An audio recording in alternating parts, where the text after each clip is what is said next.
Angela!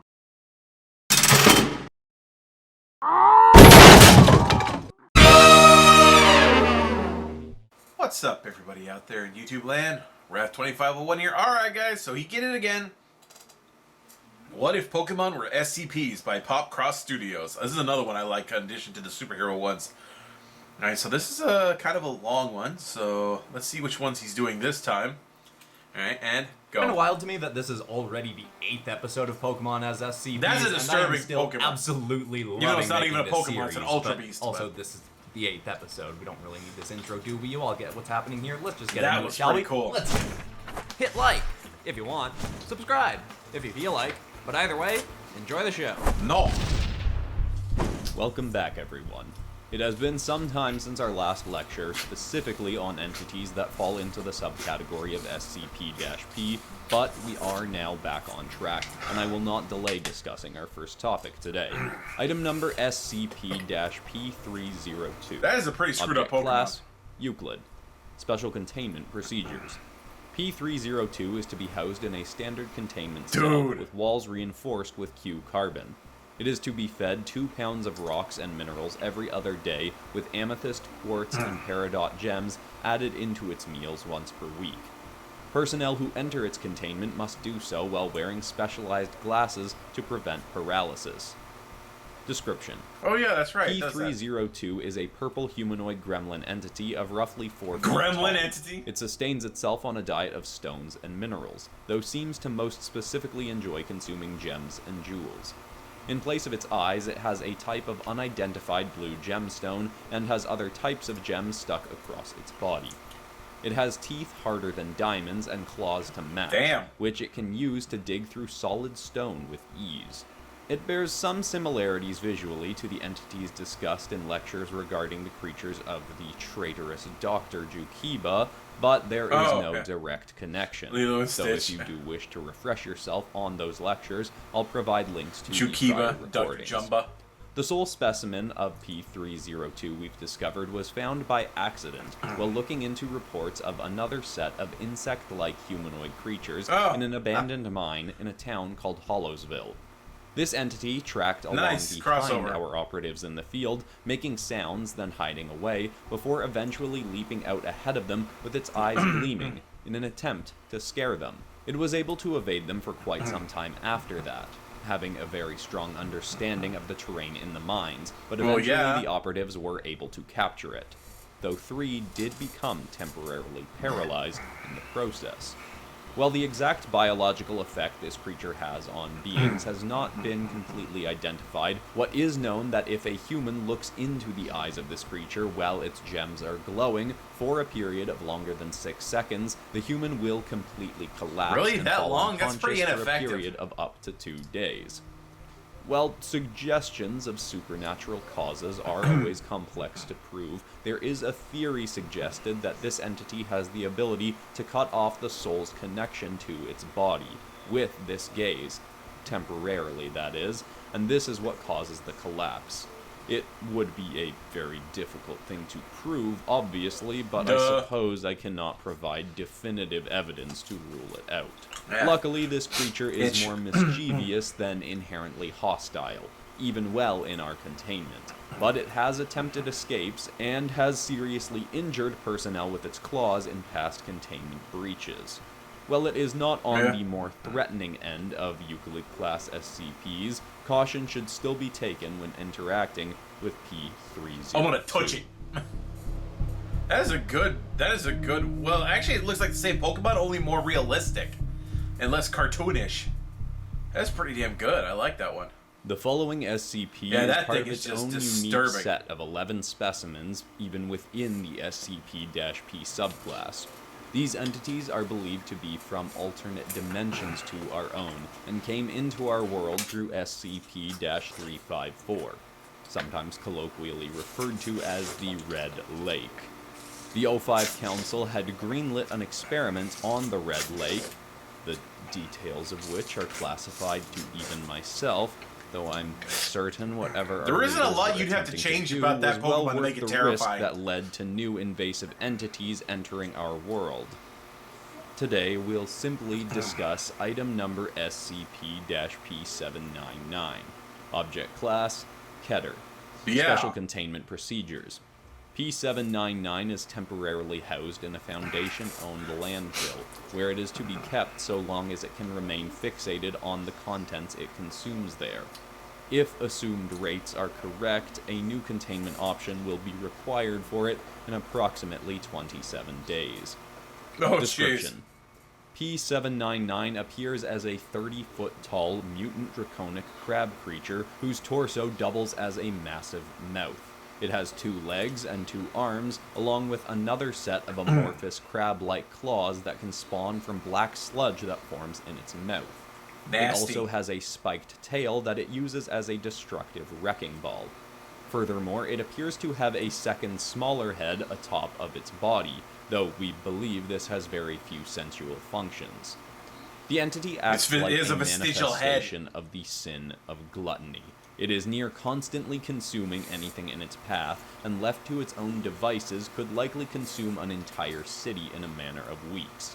It uses the amorphous claws it can spawn, among other abilities it has, to break down near any object it sees into something that will fit in its massive mouth.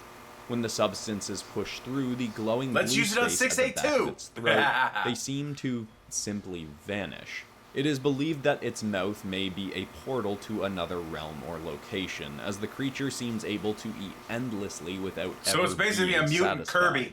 When the creature was first let loose onto our world, it was recaptured fairly quickly with the aid of SCP-P807, whom we'll discuss later this eve, but it was not in our custody for long. A specialized housing had been built for this entity at Site-19 that had every reinforcement imaginable in place, and unfortunately the entity was still able to use its claws and other abilities to tear the cell apart from the inside and devour it. Its placement in a landfill is a temporary solution, and we are heavily considering trapping this entity in its own pocket dimension, though the O5 Council seems to be resisting this option for some reason.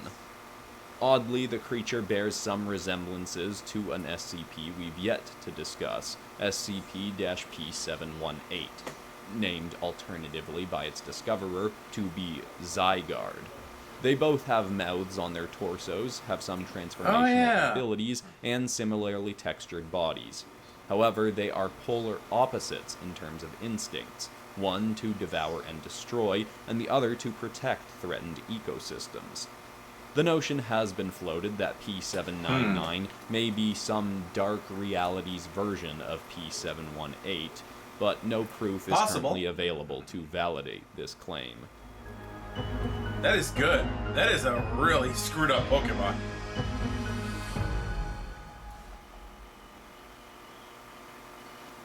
Item number SCP-P249. Object class, Archon. Special containment procedures. Yeah, a team of specialized personnel have been tasked to track P249's movements to ensure it remains in the depths of the ocean. If it surfaces, reinforcements are to be called in to ensure as limited exposure as possible to the eyes of civilians, as well as to aid the entity in whatever endeavor it is partaking in. Description: P249 is a draconic shark creature that seems to be ageless. It's a bird, dude. It's a bird. It has a white and blue one of the legendary hide with birds. massive hands that can both help it swim incredibly quickly underwater and also somehow allow it to fly. It was first discovered in the year 2000 when a member of the Global Occult Coalition managed to capture 3 powerful Archon SCP entities that are known to help maintain the balance of the elements in our world. He intended to kill these creatures, believing the elements did not need balancing from the likes of these entities, which of course was an inane decision as is common from the GOC. Yeah. He accomplished these captures at the cost of many Foundation lives, but doing so spurred this hibernating water guardian, P249, into awakening and surfacing for what we believe to be the first time in hundreds of years. It was able to destroy the GOC base where the captured SCPs Damn. were being held and returned to the ocean for some time after, though the Coalition had become intrigued by this creature. P-249 showed might that rivaled that of even the most powerful entities we have encountered, and so the GOC began developing a way to try and use this creature's abilities to their own advantage. An administrator turned occult scientist for the Coalition, codenamed Lavrina, developed a type of micro-pocket dimension that an entity could be sent to via a hand-sized orb that the Coalition referred to as a dark ball. The intent was that being sent into this pocket dimension would brainwash the entity into following the orders of the Coalition. As expected, nice tie-in with the lore here. I like it. In this regard. P-249 was captured in one of these dark balls, and when it was released with the intention of using it to destroy other SCPs, the creature had instead been corrupted into a destructive, violent version of its former self. Its hide had even turned to a dark purple hue, and it proceeded to go on a destructive rampage that, of course, we at the SCP Foundation had to clean up ourselves. Our own scientists developed a counter device to the Coalition's creation, now commonly referred to as a pocket ball, which traps an SCP in our own micro-pocket dimension, calms them, and reverses the effects of the Coalition's corruption. You may have heard rumors of these pocket balls before and wondered why we do not simply use these for every SCP, but the technology is still unreliable at best. Entities have proven able to escape with enough will to do so. On top of that, it is not an easy feat to create a single pocket dimension, let alone multiple ones to house other SCPs. Still, for the purposes of dealing with the shadow version of SCP-P249, the device served its purpose, and the entity has since returned to the depths of the ocean, he should have done the shadow with version a tracking device placed onto it, where it will likely remain unless it senses a threat to our world worthy of its might. Did he? I forget. Did he do Rayquaza? Rayquaza is a badass. Rayquaza is like the strongest Pokemon, at least. Oh, he did do it! Oh, shit! Nice! Finally, for today, we have item number SCP-P807. Object class, Monkey Pikachu. Safe.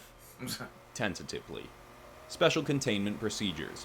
P807 is to be housed in a standard containment cell, but with permission to roam free, so long as it is with its designated Foundation ally, Agent Dia.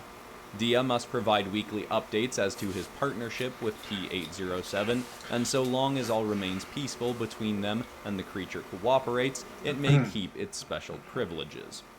Description: P807 is a humanoid feline. It is predominantly covered with vibrant yellow fur, with some segments of dark gray leathery skin. It stands at 5 foot 8 inches and has a long yellow and blue tail that spawns not from its tailbone, but from its mid-back. The creature could very well have become a violent threat to the Foundation, as it has an abundance of abilities. It can run fast enough to break the sound barrier, approaching 400 miles per hour, can leap 10 stories with ease, has claws that are hard as diamonds and can extend 4 inches from its paws, and on top of that all, has the ability to conduct massive amounts of electricity from the air to expel at whatever target it so chooses. Luckily, the creature was found when it was young by one Agent Dia. The forest near his hometown in Japan was ravaged by a fire while he was visiting family. He heard a strange animal cry coming from the forest as they were evacuating. It was near enough that he could go in to investigate, and through the smoke and flames he found the creature, as an infant, with its legs trapped under a tree. He rescued the creature and promptly informed the Foundation of it, as, at the time, he was a low-ranking personnel member. Since this time, as some other Foundation personnel have done, Agent Dia was able to train the SCP to work alongside him on his missions. They are now a regularly utilized field team when a particularly dangerous SCP is in need of capturing, as, now at full size, P807 is a vicious fighting force that thankfully follows Agent Dia's directions, for the most part. As mentioned previously, Does he have enough Dia and badges to control it? P807 were dispatched to help capture the gluttonous P799, and, well, it did later escape. That was to no fault of Dia and his ally. P807 has shown to have some animalistic defensive traits that suggest it could easily lash out at other Foundation personnel if it felt threatened, but thus far Agent Dia has managed to keep it from harming any of our personnel. While there are obvious risks, this relationship has provided us some hope that other partnerships with SCPs, particularly ones in the SCP-P category, could be fostered and utilized to our advantage going forward. Now, that is all the time we have for this evening. As usual, please log requests for further SCPs to discuss below, and have a good night. That's done really well. I like it.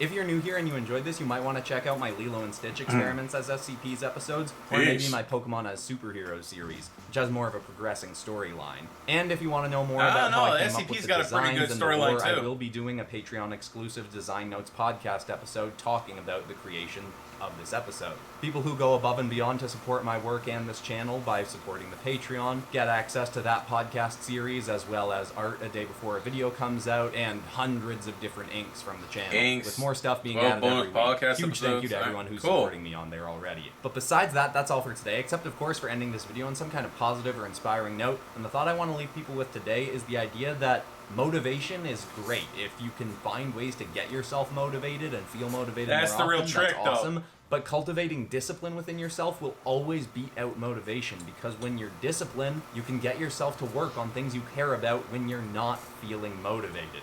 As Jocko Willenick would say, discipline equals freedom. And I absolutely agree with him on that one. I hope that's inspiring. I love you all, and I'll see you in the next one. Goodbye.